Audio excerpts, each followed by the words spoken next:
अरे माँ, बहुत धूप हो रही है, रिक्शे में बैठ जाओ, मैं आपको आपकी गाड़ी तक छोड़ देता हूँ। अरे चल निकल, मुझे नहीं जाना तेरी रिक्शा विक्शा में। माँ बैठ जाइए ना, मुझसे नहीं देखा जाता आपको इतनी धूप में चलते हुए। आपको तो अपने बच्चे पर दया नहीं आई, तभी तो देख रही हैं आप अपने बच्चे को ऐसे रिक्शा चलाते हुए और खुश भी हैं। लेकिन मैं नहीं देख सकता अपनी माँ को तकलीफ में। बैठ जाइए, मैं छोड़ दूंगा गाड़ी तक। बोल दिया ना एक दफा, तेरी रिक्शा में नहीं जाना तो नहीं जाना, चल निकल इधर से। और हाँ, तू ना इसी लायक है, इसीलिए मेरे को तेरे पर दया नहीं आती। सही है माँ, बहुत बढ़िया कर रही हैं आप। औलाद के साथ कोई ऐसा करता है, इतनी तकलीफ में रखता है औलाद को। अरे करोड़ों रुपया है आपके पास, के बावजूद भी आपके बच्चे को रिक्शा चलाना पड़ रहा है। हद होती है किस चीज की। लापरवाही करी है तूने। जब तक तू नहीं सुधरेगा ना, तब तक तू ऐसे ही रहेगा। भुगतना ही पड़ेगा तेरे को। ये सब ना तेरे कर्मों का फल है। हाँ हाँ, लापरवाही तो मैंने ही करी है ना। आप ही अच्छी हैं, परिवार में सब अच्छे हैं, मैं ही बुरा हूँ। थोड़ी सी भी दया नहीं आ रही ना आपको अपने बच्चे पे। देख लो, इतनी धूप पड़ रही है और मैं रिक्शा चला रहा हूँ। बात करती हैं यार। हाँ हाँ, मानती हूँ तू मेरा बेटा ही है, लेकिन मेरे अंदर ना तेरे लिए कोई भी दया भावना नहीं है। अरे क्या बात है, करोड़पति घर का बेटा रिक्शा चला रहा है। जब किस्मत फूट जाती है और अपने माँ बाप ही खुद के खिलाफ हो जाते हैं तो ऐसा ही होता है भाई। शुक्र मनाओ कि तुम्हारे माँ बाप अच्छे हैं, वरना तुम्हें भी यही दिन देखना पड़ता। अरे कहना क्या चाहते हो भाई, साफ साफ बोल दो ना, मुझे वो समझ नहीं आ रहा। मुझसे क्या पूछ रहे हो भाई, सामने खड़ी है मेरी माँ, इन्हीं से पूछ लीजिए कि आपके पास तो करोड़ों रुपया है, फिर भी आपका बेटा रिक्शा क्यों चला रहा है। अरे आंटी नमस्ते। अच्छा ये तो बताओ, अपने बच्चे से रिक्शा क्यों चलवा रही हो? अरे बताओ आंटी जी, क्यों, कहाँ गई आपकी अपने बच्चे के प्रति दया भावना? अरे कलयुग आंटी जी, इसी को तो कलयुग कहते हैं। चुप कर तू। हाँ मुझे चुप करवा लो, बच्चे पे तो दया आ नहीं रही है। अरे कोई बात नहीं भाई, कलयुग है और इस कलयुग में हर किसी को अच्छे माँ बाप नहीं मिलते हैं। ठीक है यार, मैं चलता हूँ।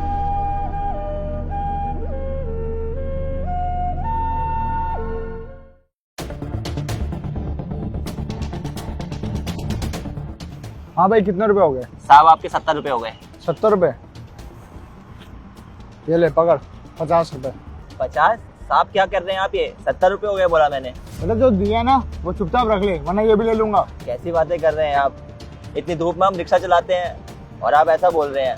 70 रुपए होते हैं, 70 रुपए दे दीजिए चुपचाप। 50 रुपए बनते हैं, 50 रुपए दे दिए। 10 रुपए का एक और थप्पड़ मारूंगा तेरे को। 10 का मिल गया ना, शांति नहीं मिली। ये क्या, 20,000 रुपए, 50,000 रुपए? अरे ये क्या, कल 70,000 रुपए? इस लड़के ने भी ना हद मचा रखी है। इसको तो मैं फोन करती हूँ। हाँ माँ बोलो, क्या बोल रहे हो? हेलो, हाँ कहाँ है तू? 2 दिन में 2 लाख रुपए खर्च कर दी उन्होंने। लायक मुझे पैसे की कदर भी है क्या? अरे तो क्या हो गया माँ, मेरे लिए तो कमा रहे हो, दिक्कत की क्या बात है इसमें? मुझे तेरा ना कोई बहानेबाजी नहीं चाहिए, तू सीधा घर आ और मुझे ना तुझसे बात करनी है। अरे माँ, मैं दोस्तों के साथ पार्टी कर रहा हूँ, आवाज भी नहीं आ रही है ढंग से।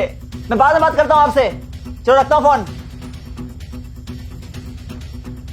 और तो हद ही कर दी इस लड़के ने। इसको तो घर आने दो, तब बताती हूँ मैं।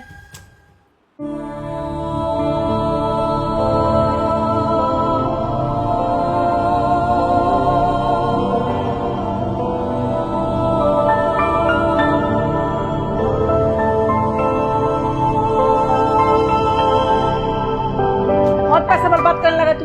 आज में तुझे घर से एक पैसा नहीं मिलेगा। अरे हाँ हाँ, मत देना ना पैसा, नाती क्या रहती हैं आप। जिस दिन घर छोड़ के चले जाऊंगा ना तब पता चलेगा। हाँ हाँ चला जा, घर छोड़ के जाऊंगा मैं। सुना किसको रहा है तू, ये घर छोड़ के जाएगा? जा चला जा। आज तो मैं पक्का घर छोड़ के चला ही जाऊंगा।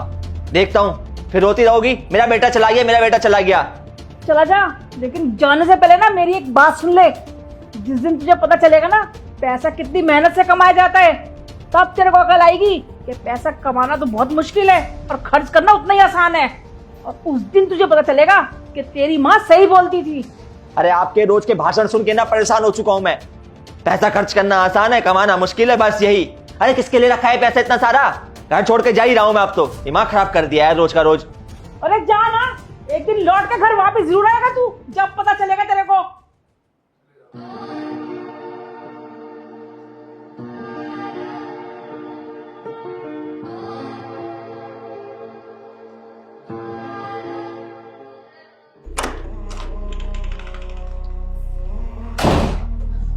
माँ माँ मुझे माफ कर दीजिए, मुझसे बहुत बड़ी गलती हो गई माँ।